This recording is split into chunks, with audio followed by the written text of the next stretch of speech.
یعنی هەولێر لە دەستپێکی قۆناغی دۆمی خولی نایابی عراق میوانداری مینا دەکات. تیپەکە ئامادەکاریەکانی باشی کردو و هەولێر 4 یاری ڕابردووی نێو یاریگای خۆی لە دەرەوە ئەنجام داوە. دوای دابڕانێکی زۆر دەگەڕێتەوە یاریگای خۆی بۆ یاریکردن. لە نێو یاریگای خۆی لە جامی یاریەکانی قۆناغی دۆمی خولی نایابی عراق دەستی پێکردەوە و هەولێریش لە یەکەم یاری و لەسەر یاریگای خۆی لە بەردەم هاندەرانی میوانداری مینای شاری بەسڕا دەکات.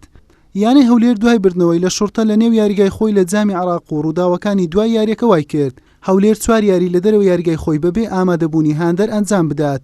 ئەم یاریە یەکەم یاری نزار مەحروز دەبێت لە نێو یاریگای فرانسۆ هەیری لە وەرزەی خولی نایابی عراق.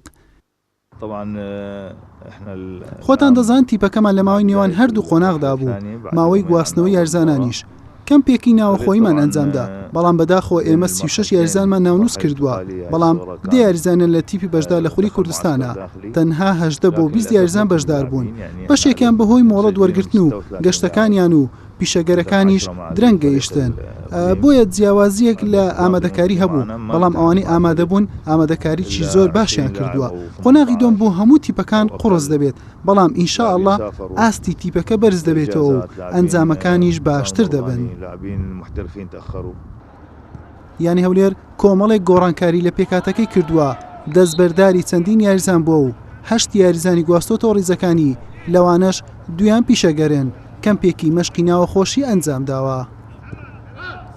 دوای ئەوەی 15 بۆ 20 ڕۆژ دەوری ڕاوەستا مەعسکەرێکمان کردەوە، ئامادەکاریی باشمان کردووە، چەند یاریزانێکمان تووشی ساو بوون. مەرحەلەیەکەم نەیانتوانین بەردەوام لەگەڵمان، بەڵام ئێستا هەمووی ئامادەیە و بەتەواوی خۆمان ئامادە کردووە بۆ یاریەکەی مینا. ئینشەڵا هەموو هەوڵێکمانەوەی 3 خاڵ یاریەکە بەدەستبێنین.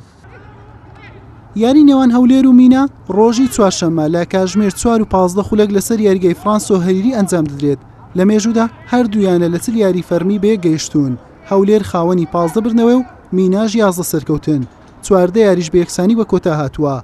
یانی هەولێر لەم وەرزەی خولی نایابی عراق لە کۆی 19 یاری خاوەنی 21 خاڵە و لە خانەی 13 ڕزبەندیدایە. میناژ مەترسی دابەزینی لەسەرە و لە خانەی 19 و پێش کۆتایی بە کۆکردنەوەی 14 خاڵ. حوسێن محەممەد کەناڵی ئاسمانی پێام هەولێر.